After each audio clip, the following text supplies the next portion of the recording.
ஒரு அழகான சிறிய கிராமத்தில் ரவி என்ற நல்ல மனசுடைய சிறுவன் வாழ்ந்தான். ஒரு நாள் அவன் பள்ளிக்கு செல்லும் வழியில் தரையில் ஒரு பணப்பை கிடைத்தது. அதை எடுத்து பார்த்தான். அதில் நிறைய பணம் இருந்தது. இந்த பணத்தை நான் வைத்துக்கொண்டால் யாருக்கும் தெரியாது போல. ஆனால் உடனே அவன் மனசாட்சி அவனிடம் பேசத் தொடங்கியது. இது என்னுடையது இல்ல,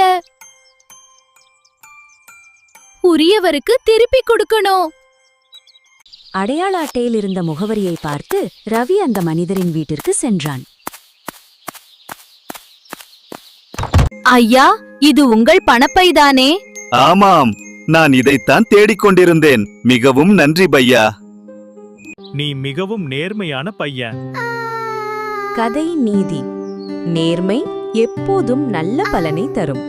மறக்காம சர்ப்ரைஸ் பண்ணுங்க. தேங்க்யூ.